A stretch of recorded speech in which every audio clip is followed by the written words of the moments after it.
This is Block 8, Pax Americana, Section 5, Eisenhower's Cold War, with the section beginning with Rollback. Truman's Cold War policy was a policy of containment, prevent the Soviet Union from growing and prevent the Soviet Union from spreading its influence any further than it already was.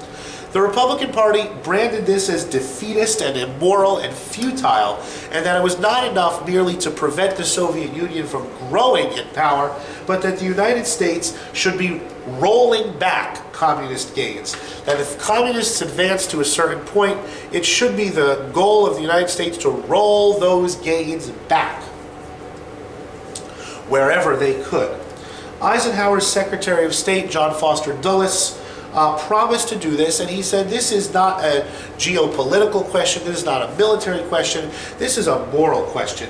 That people living under Soviet domination are slaves, they are captive peoples, they do not have the right to run their own affairs, to run their own countries, that the United States, as a beacon of freedom around the world, ought to help them achieve independence and freedom for their nations.